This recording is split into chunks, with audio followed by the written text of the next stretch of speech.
we can get started. Welcome to today's webinar on the Critical Entities Resilience Directive, one of the resilience-focused regulations coming out of the European Union, part of a broader framework of laws and regulations focusing on the theme of security of supply. Coming a bit after the wave of the Green Deal, now focusing also against the backdrop of geopolitical topics on resilience, in this particular case on securing critical infrastructure. And I have with me today to dig into these topics on the legislation framework, our Head of Public Affairs, Niels. Welcome, Niels. And then to have a look into how this regulation actually works from a timeline and scope and implications perspective. I have Sebastian from Taylor Wessing. Welcome, Sebastian. Thank you. I will then have a quick look into solution approaches and what that means for affected companies. And then we will have a Q&A at the end. The webinar will be recorded, and we will also share the recording afterwards. We will also share the slides afterwards. And if there's any questions already throughout the webinar, feel free to add them in the Q&A section, and we will answer them either throughout the webinar or at the Q&A section at the very end. So without much further ado, I would like to hand over to Niels to give us a bit of an insight into the broader legislation framework around resilience regulations and directives on the European Union level. Yeah, thank you, Harold. And I think indeed it makes sense to zoom out a little bit before Sebastian dives into the CER itself. And I think basically for two reasons. First of all, maybe there are some people here in this call who also hope maybe to hear that they're not in scope of the CER, and that could also be, of course, the case. But then I think the good or the bad news, depending on how you frame it, is that, yeah, probably this webinar is still very relevant for you because it's a part of a broader regulatory framework where there is a strong push to supply chain risk management also across other regulations. So I think that is important to keep in mind. And on the other hand, I think we also have maybe, or at least I personally, but I think others as well, we suffer a little bit from an omnibus post-traumatic stress syndrome, where it feels that regulation is changing all the time, the guidance, waiting for guidance, waiting for maybe a delay, and then a change in the law. And I think what we miss then easily is some fundamental drivers that actually give us a lot of clarity on where on the longer term we are heading towards now from the regulatory perspective. I think we see the pic. I mean, they're not behind me, but they're on the slide here. We see, of course, Hormuz. We see also Greenland. I think things that we as a citizen very clearly feel now and sense that the world is changing. We are worried about Russia and how it's invading Ukraine, Middle East, China, US. It's a very uncertain world. And then we go back into our jobs where we operate in supply chains that were shaped very much based on the world as it was in the 90s and the early 2000s. And yes, we are adapting and we are adjusting, but still there is a lot that is, maybe not fully reflecting the fundamental change that we've seen. And that applies as well, that we miss out then what's happening in Brussels and how also the European project itself is fundamentally changed. It was always based on the fact that economics, prosperity, we organized that in Brussels at the European Union level, that we legislated. Of course, the Green Deal was quite a widening of the scope, but still the single market was the basis of that regulation, and the security was something that we did with NATO, with the US. That made sure that security and economics were separated. This world, of course, no longer exists, and I think Hormuz and Greenland both are clear indications for that, and that means that economic policy and security increasingly gets intertwined, and that we're dealing with economic security, and that's having an impact on the regulations. And I think we can go to the next slide. So I think the von der Leyen, president of the Commission, has said a lot of times, also things to this extent. And I think this quote is quite nice because it clearly spots, okay, the role and the place of the European Union is no longer secure in the world. Now you need to secure that place in a changing world.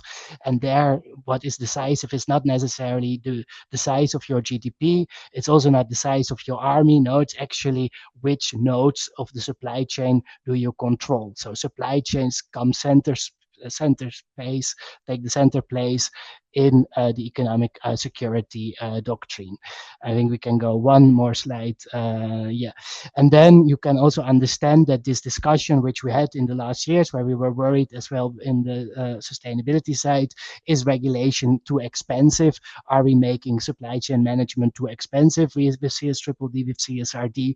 This suddenly gets very different. And what is actually the cost of not intervening? Now, if a singular dependency in a supply chain of a company can be an economic security threat for the union as a whole, then suddenly it becomes a very different game whether you regulate or not.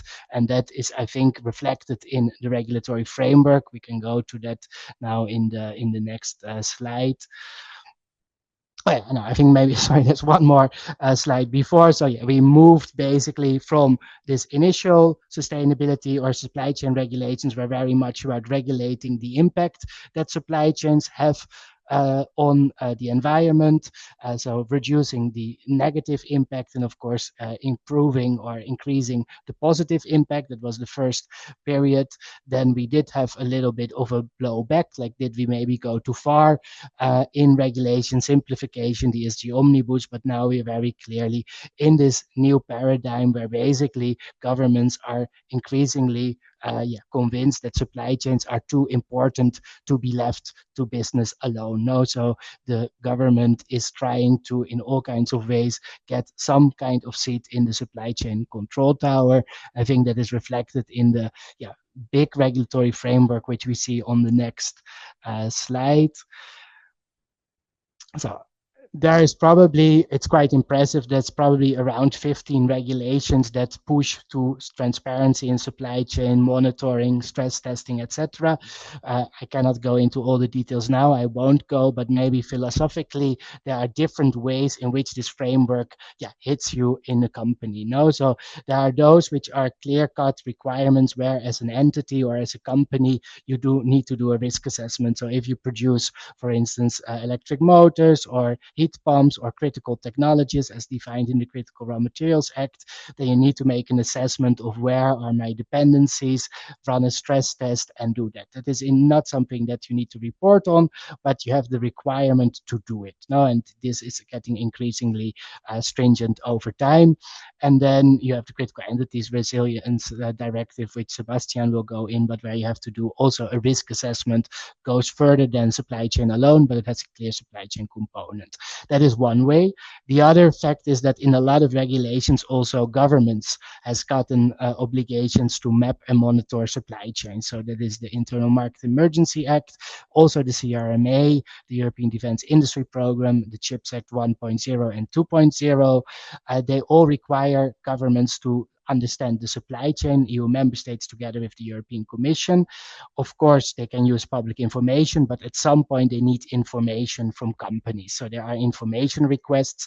At the moment, you haven't received those yet because governments are figuring out how are we going to implement this, but this is highly likely to come.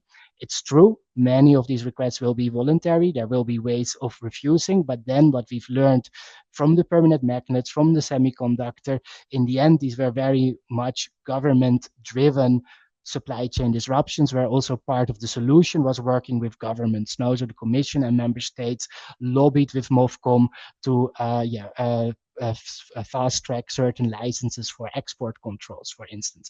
So it is awkward if you first refuse to collaborate with the government and then years later you need their support. No, so that means yes, you won't share, of course, information that's confidential, but you need to figure out what do I answer, and this is something you need to have a system for in place. Then I think even a step more further, but that's very strongly in the cybersecurity area at the moment, is that also market access is linked to supply chain surveillance. No, so software bill of materials, knowing if I have a digital product, what is in this digital product, which kind of software is run on there, and are there signals that something is going wrong in that supply chain.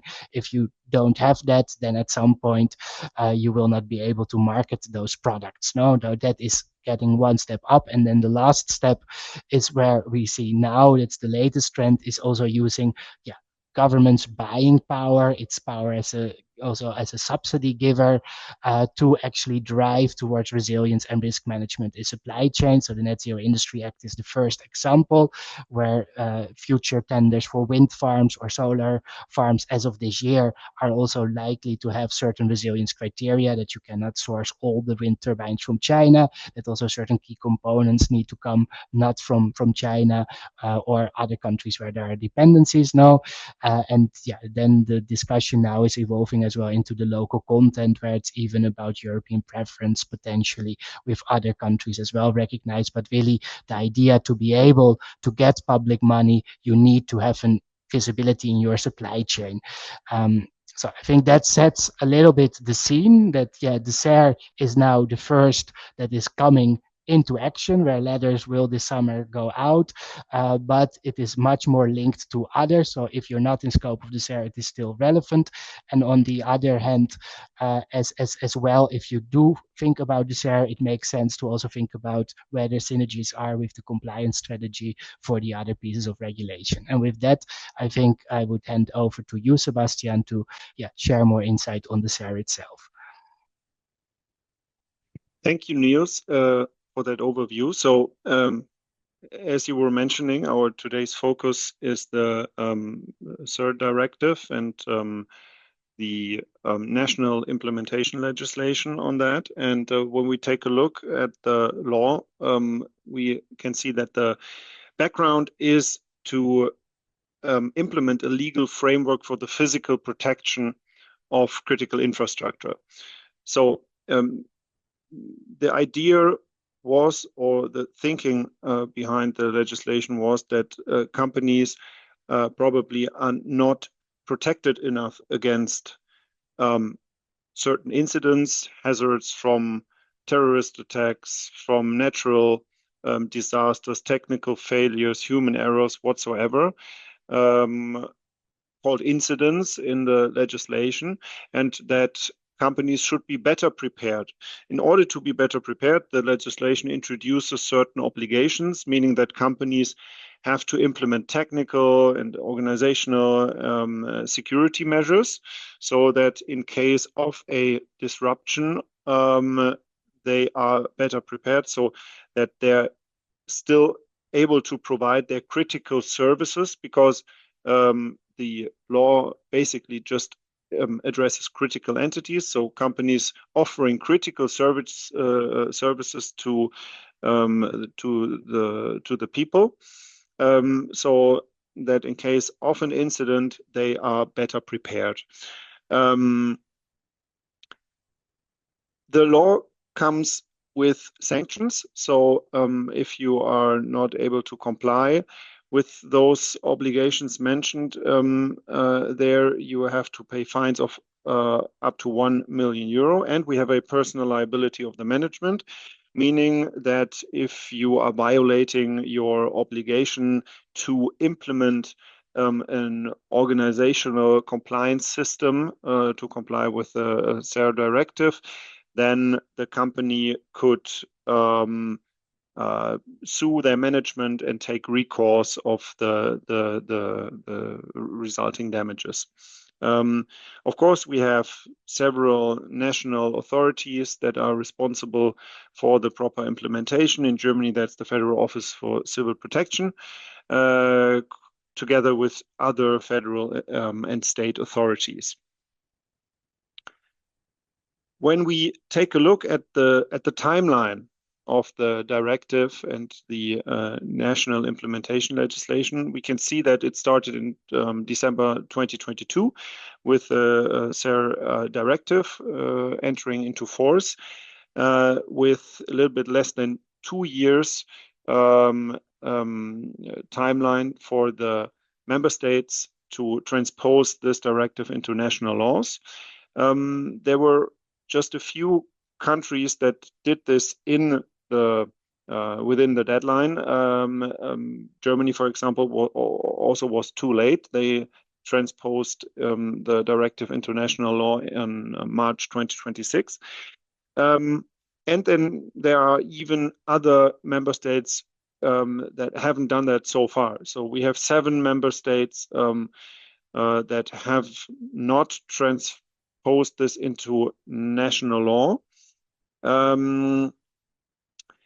But when we maybe look at this from a German perspective, then the German law basically entered into force in March 2026. And the first date companies that fall under the law have to register if they are a critical facility is July 2026. And this is already very interesting because we have a different approach in the different member states. Some member states will nominate the companies that fall under the scope of the legislation. And we have some states that basically oblige the companies to check whether they are under the scope. So, for example, in Austria, there will be a nomination of the companies falling under the scope. In Germany, authorities made it easy for themselves and more difficult for the companies because you have to check whether you are a critical entity, which gets rather complicated, but more on that on one of the next slides. But basically, whether you're nominated or whether you have to proactively register, there will be a certain date to register, and then you will have 9 months to do a risk assessment. So to check whether you have any risks that your critical services might be disrupted. And if there are risks, then you would need to take resilience measures and draft a resilience plan within just 1 month. So we have the registration, then 9 months for the risk assessment, then 1 more month for the resilience measures. And of course, there will be further guidance documents on this whole legislation. However, we don't know exactly when they will be published. So that's why we just wrote TBD. But there are still guidance documents missing. For example, the member states have to do a national risk analysis, which forms the basis for the risk assessment of the companies. They have to provide guidance on how the risk assessment through the companies, how this has to be done. But it hasn't been published yet. So let's see whether this happens before the first companies have to do the risk assessment, because if it's not published until then, companies will have the problem that they have to construct their own risk assessment, which can be very complex and complicated without the guidance of the authorities. So I already mentioned that it can get quite complicated who falls under the directive, and here this is based on the German implementation law. So you have to be part of a critical sector. There are 11 sectors mentioned, and for each sector there is also a more detailed descriptions which companies in that sector are considered part of the critical sector and therefore basically fall under the law. Besides being in a critical sector, you have to supply at least 500,000 people to be considered a critical infrastructure. And there it is getting complicated because how do you know whether you supply 500,000 people? This, of course, depends on the sector, and there are different criteria to determine this threshold of 500,000 people. So the Germans, the Germans introduced a draft of a delegation legislation for in order to check whether you fall under the scope. This legislation has, let me look it up, more than 80 pages. So there it is described in a lot of detail what it means. For example, if you work in the food sector, how you determine whether you supply at least 500,000 people, which depends, for example, on the tons of products, food products you produce every year. So this is basically the first step you need to do. You have to check whether you fall under the scope. You have to do this annually. And this is also something that could happen, an extension of the thresholds, because the problem which some states in Germany, some federal states are seeing is that in some regions it will be difficult to reach the threshold of 500,000 people, because let's take a federal state with smaller cities. There might not be a lot of companies supplying 500,000 people, where in other states with huge cities, many companies will supply 500,000 people. However, both offer critical services. So there might be an extension of the thresholds in Germany, at least to 150,000 instead of 500,000, but we still have to wait whether the states will issue respective delegation acts on that.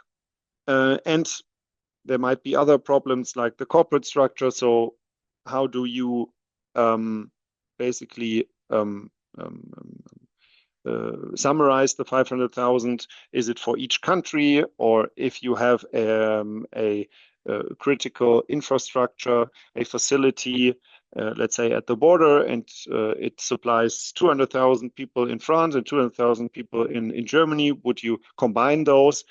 Typically not, but there are exceptions. So all this is basically explained in this delegation act. And this is the first most important step. Are you affected? If you are affected, then the next thing you would need to do is to register. Maybe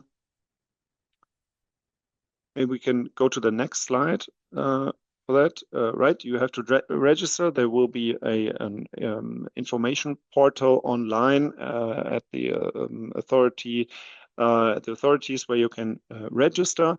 And in order to register, you would need to, the required information will be your company name, address, legal form, contact person, and the type of critical facility and location of the critical facility you need to submit. Then you registered, and then you have to conduct a risk analysis and implement resilience measures. The next slide, we can see what you have to do. So you have 9 months then for conducting the risk assessment, and 10 months from registration to develop the resilience measures.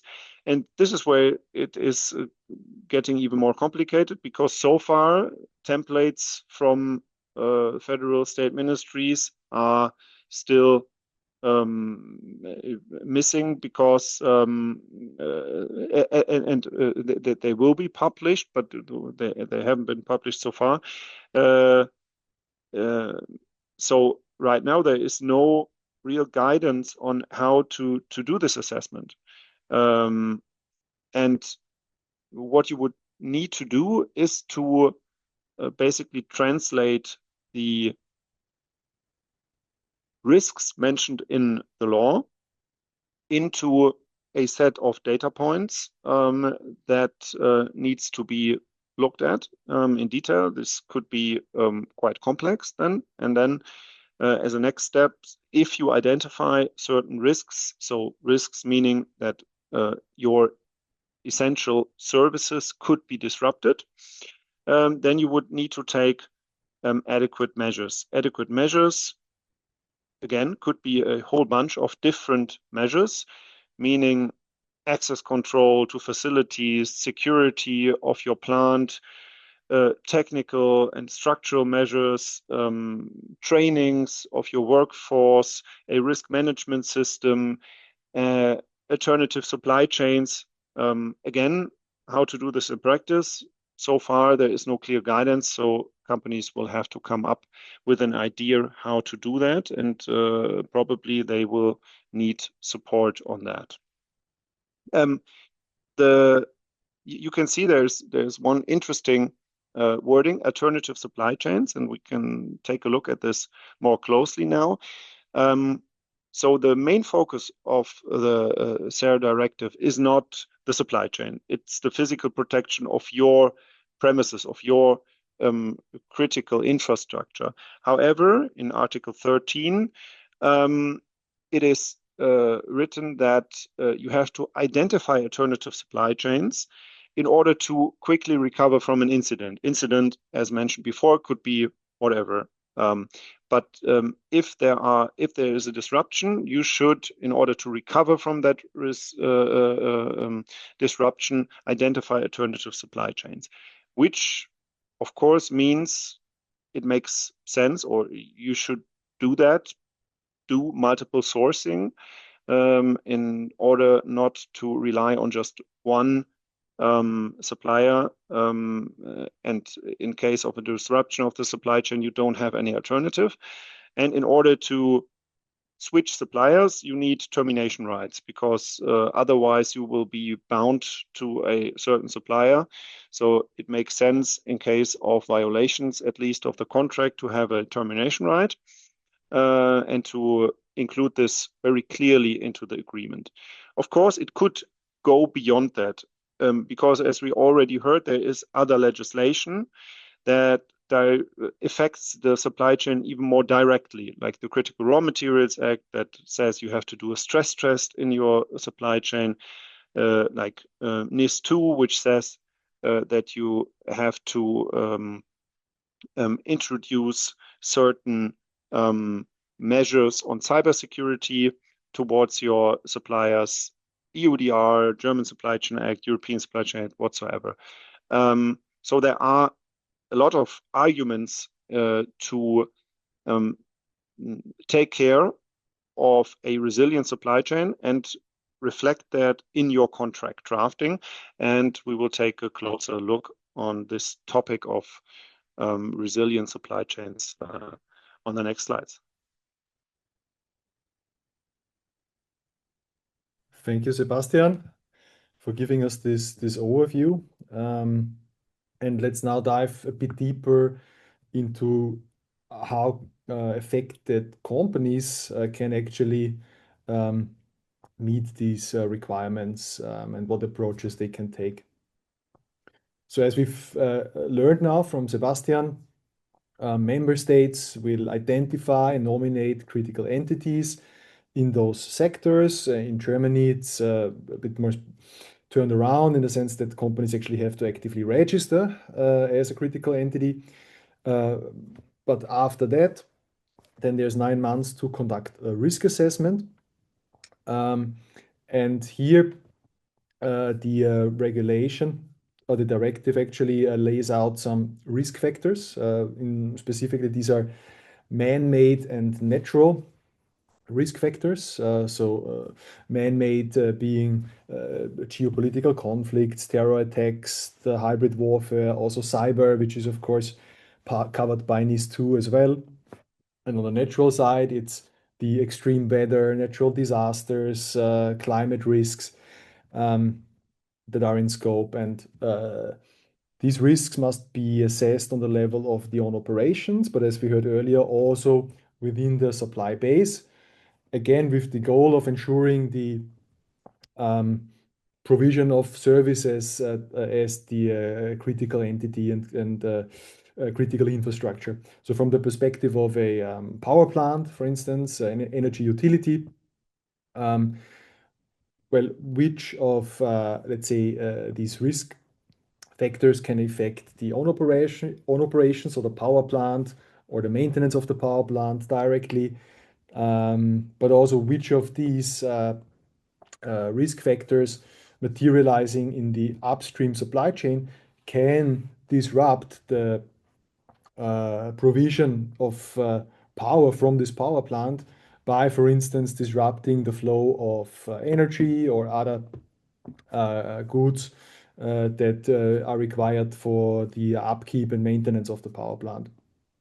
And this is the lens through which, for instance, an energy company would conduct the risk assessment for the own operations, but also the supply chain. And then based on that, so within 10 months after being nominated or having registered, then the resilience plan and the mitigation measures have to be put in place. And these could, of course, then need to link to the identified risks. So disaster prevention measures around natural disasters or climate adaptation, obviously depending on the risk. Are we close to the sea or at risk of flooding? Are we in an earthquake zone? The proper measures have to be taken. Physical protection and security, then towards some of the potentially more man-made risk factors like terrorist attacks or hybrid warfare. But also going then into, as we have seen here, the continuity measures into the supply chain with setting up also alternative supply chains to really ensure the provision of services for this critical entity. And also in case of incidents, there is a notification requirement to the member state authorities to also notify them about incidents that have occurred and then can sort of disrupt the provision of services. Pre-wave as a risk and resilience tool, of course, helps on the one hand in the risk assessment, but also helps in the mitigation measures. The risk assessment works based on the pre-wave 360-degree scoring, which combines both the statistical risk of the own operations, but supply base based on the country and industry or commodity risk. Natural disasters such as earthquakes, flood risks are also evaluated on a location level. So based on the precise location of a facility, supplier or own facility, a risk score is provided. And then other factors such as geopolitical risks, man-made factors, cyber, and the like are also assessed within the pre-wave scorecard. The supply chain is also considered. Tier 1 suppliers typically received from the customers directly, but also for these critical supply chains. And again, here the focus is around those supply chains that are essential for the provision of services. Those can also be mapped with Pre-Wave's multi-tier mapping capabilities. And using the real-time alerting, the reactive side of resilience measures can also be strengthened, having the visibility into what actually happens, affecting own operations, but also the supply base in Tier 1 and Tier N, such as here a flood in Mexico City, affecting some of the Tier 1 suppliers, which are required for the upkeep of services. And that can then form the basis of immediate measures, but also notification towards authorities if necessary. And then I hand back to Sebastian to dive a bit deeper into a case study for a German company. But Yeah. Sebastian, take it away. Thank you, Harald. We were talking about the implications of the CER Directive for the supply chain, and I mentioned that multiple sourcing and termination rights is important in order to being able to switch suppliers in case of a disruption. And here on this slide, we brought a very short example and provided some suggestions what else could be included in a resilient contract. And after that, we wanted to show you how we can support you with resilient contract drafting. But let's take a look at the case first. So a German company is dependent on an English supplier. If the English supplier stops delivering, the German company's production comes to a standstill. What provisions would be helpful beside doing multiple sourcing and termination rights? So our experience is over the years that a lot of companies drafted their agreements with suppliers quite some time ago, where we had less prices in the world, and the main focus of the contract was to get products for a cheap price. This is still important, of course. This is probably the most important thing, but beside that, it makes sense to think about being prepared for disruptions in the supply chain. And some ideas we mentioned here. So from our perspective, it could make sense, for example, in this case described, to include minimum supply quantities into the agreement from the beginning, so that you know a certain number of products is delivered all the time from the supplier. And I'm 100% certain that not all companies are able to include those provisions in the agreements. This has something to do with market powers, and probably it will be difficult to include everything you want to have in an agreement with a supplier that is potentially bigger than your own company. But this is basically just if you would have an ideal contract, what you should think of. Another idea would be to create a consignment stock, so that you have a warehouse, for example, or part of your warehouse where the supplier delivers products to, and you are always able to take products out of the consignment stock at your premises. Thereby, it would be easier for you to get access to the products, and if there are problems with the delivery, you would still have this consignment stock. Or if that's not possible, at least to agree with the supplier that the supplier has a certain quantity of inventory for your company, so that in case of any disruptions, there is still products left you could use. This could be, for example, combined with penalty clauses, other safeguards in the agreement to put some pressure on the supplier if the supplier is not complying with those obligations. And of course, you could also think of including obligations to get an insurance for all of that at the supplier, because maybe the disruption will be so severe that the solvency of the supplier is in danger.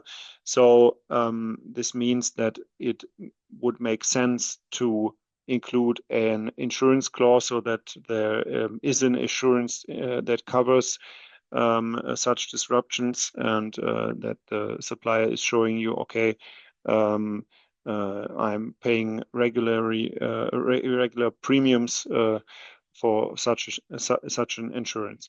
And of course, what we mentioned before, thinking about alternatives, not only sourcing from this one supplier, but having other suppliers in place where you could source the products. This is basically just one part of the puzzle. Of course, a contract that is more resilient helps, but in the end, of course, it has to be a certain system in place in the company where the different departments also work together and let's say a concept that needs to be in place that ensures that you will be less impacted by supply chain disruptions. So on the next slide, we basically thought of an approach how to assess your contract resilience. So as I mentioned, a concept, meaning you should identify first which are the contracts that need to be updated because they are critical for our supply and the production in the company, for example. And then it has to be decided whether you want to review those manually by looking at every agreement individually. However, if it is a lot, it's a huge number of agreements, it could make sense to do this also in an automated way using AI. And then to define how do we want to adjust those agreements. The provisions we saw on the slide before are just some examples. There are, of course, much more provisions in different legal fields. Yeah, so you could think of classical purchasing topics like liability and payment, delivery, whatsoever, but also default risks. So if there are embargoes, price volatility, and so on, and other compliance topics that we also saw before, like product compliance topics, which are currently coming up more and more. Supply chain compliance, like supply chain acts, environmental standards, IT compliance, whatsoever. So you have to define what you want to adjust and then think of how you want to fill those gaps. And then, of course, you need to introduce those changes to your agreements and monitor the whole thing that your agreements will be kept up to date. We at Taylor Wessing, we thought of how can we support you in a easy and pragmatic way. And on the next slides, we collected some steps. So the idea would be to do the whole process a little bit automated, meaning you have certain agreements that are important for you. Of course, can also define it together, which are the critical ones. Then you send the agreements. We will take a look at the agreement with our created database with more than 100 clauses that should optimize your agreement. And then we will find out the gaps of the agreement and fill those gaps with clauses that put you in a better position. And then, of course, we would double check whether those changes to the agreement can be used that way, or whether there should be any further adaptations, and then we would provide you with the adjusted agreements. So the idea is basically that this whole process doesn't have to be done manually, and you sitting there thinking about every clause and how to optimize it, but basically work with a set of clauses that works almost all the time, and to use those clauses in your agreements. I think we can skip the next 2 slides because I explained basically everything on the first slide. So this just further shows our support in this regard.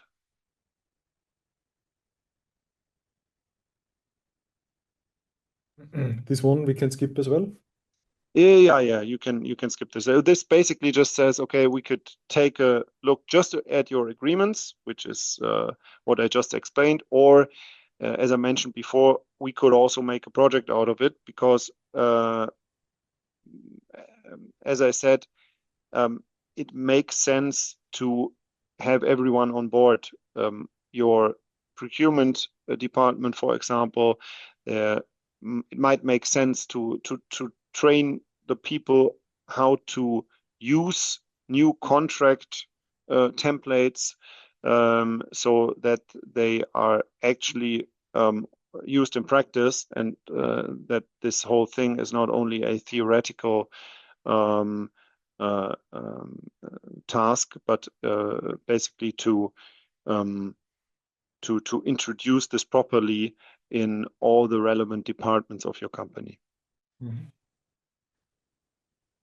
All right, thank you, Sebastian. Yeah, to sum up, so the Critical Entity Resilience Directive applies to companies from certain sectors, and it requires those companies that have been nominated or are required to register under the German implementation to run a risk assessment, but also a resilience plan and measures. For that, the functionalities of Prewave as a risk management resilience systems works and can be used. And there's a strong overlap and synergies with other risk management practices and regulations that are in place. And that, as is the case in all risk management approaches, it's perfection is not required, but a funneling, a risk-based approach, focusing measures on the most prioritized risks is also here the mode of operations. And last but not least, contract resilience is also a key piece of ensuring this continuity of supply, which is often overlooked by companies. And yeah, with that, we want to move to Q&A. And if you have any questions, please feel free to ask them into the Q&A section. There were already some that we have received. Maybe Sebastian, one that you might be able to answer.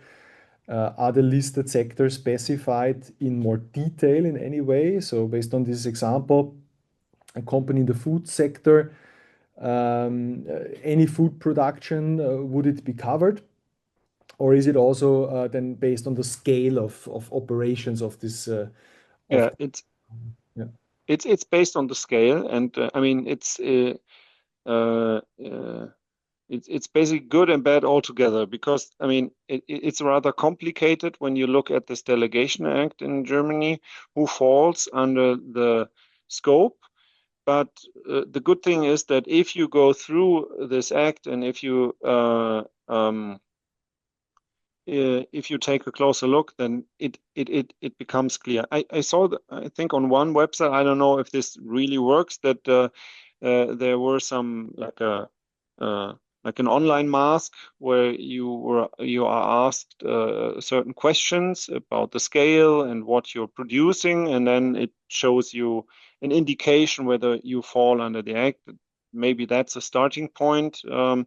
But basically, when looking at this Delegation Act, then this is described in a very detailed way, who falls under the act. There's another question. So what if you're actually a supplier to these sectors? Providing machinery, capital goods, materials, services, are you then in scope or not? Well, probably not if you're not supplying something that is considered part of the sector. So if you are supplying a food component, maybe this food component itself then would be considered a critical critical service, or if you, I don't know, supply energy to a food company, then you might fall under the act yourself because you're in the energy sector. But basically, what you offer needs to be part of the sector. And again, what falls in the respective sector is also described very detailed in this act, because it's not only written, well, energy sector. It says, well, who is this? Who falls under the energy sector? Could be totally different kinds of providers and producers. So again, you need to take a closer look and see whether you are in scope. Mm-hmm. But this is rather a technical question in the end than a legal one. Mm-hmm. Mm-hmm.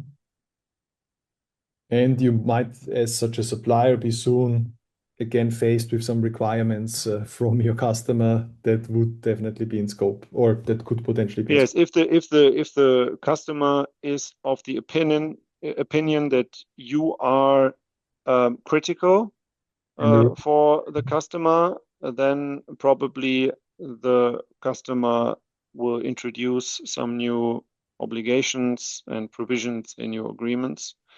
Yeah. There's also another comment here. So in your example of the German company to the English company, contract itself would not solve this problem of a physical blockage of goods, but kind of establishing a second source would. So would this regulation now require to have a second source? Yeah, the regulation would then require to have a second source, because that's basically what the authorities in the end would monitor. If you fall under the regulation, then you have to draft a resilience plan. The companies, the authorities may take a look at the resilience plan, and of course, the plan has to make sense. Or let's say if there is a disruption, maybe that's also an approach of the authorities that they will take. If there is a disruption in the future, then they will see what happens in different companies, who is better prepared. And then they could take a look at the resilience plans and see the differences in quality of the plans. And then they might come up with the conclusion that a company has not thought enough of alternative supply chains, and therefore a fine may be levied. The question, of course, in the end is there a political will to levy fines? Probably this won't be one of the first measures or steps the authorities will take. But of course, this would be part of the monitoring, and where you would need to show the authorities, okay, we have implemented a whole system to deal with the risks, and this then also affects the supply chain.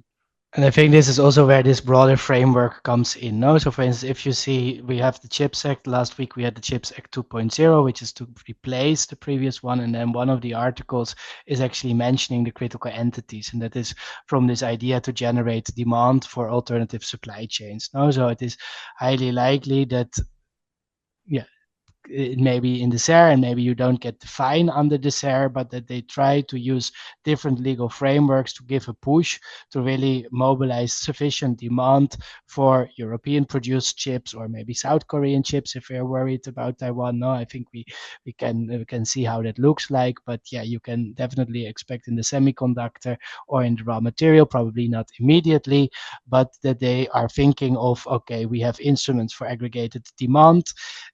for raw materials, for instance, where we want to bring parties together. How do we bring actually these operators in there? And then the CER is one of the instruments that they could use to softly, gently, and maybe increasingly forcefully push towards this diversification. And then this sentence on the alternative sources of supply is a lever there, no?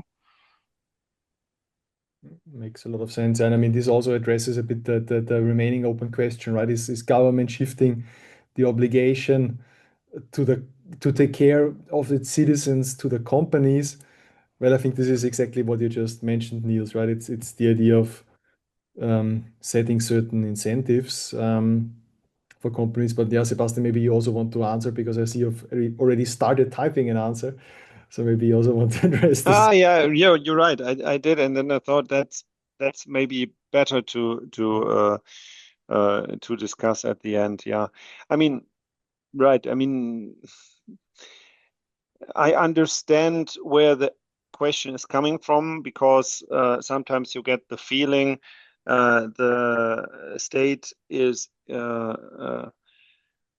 introducing more and more legislation and putting more and more obligations on the companies, but is not always the best example itself, because then in certain supply chain legislation, the state is not affected. And you could say, well, why is the state not affected? They should also be obliged to purchase products with an obligation to take care of human and environmental rights. But here, I think it's a little bit different because the influence of the state to take care is not there when it comes to the proper functioning of companies in a disruptive scenario, because then it has to be the company that continues providing their services, and the state could not basically say, okay, now this is now I'm in charge if there is nothing to be in charge of. So I think this is more here in this regard a combination of what the companies should do, what the state is doing. I mean, when you, for example, look at the Critical Raw Materials Act, you have the obligation for companies to do the stress tests in the supply chain, so to see whether they are dependent on a certain raw material, and therefore should think of minimizing that dependency. But also the state is doing something, so they think of how can we recycle critical raw materials, so so that we don't have to buy more and more critical raw materials from outside the EU, or whether we have critical raw materials here in the EU that could be extracted. So there is a whole plan how to make it easier to extract those critical raw materials. So I think it's a combination. So the state is not just giving away not just introducing new obligations to the companies, but also thinks of everyone has to play its part. Well, I disagree with the statement.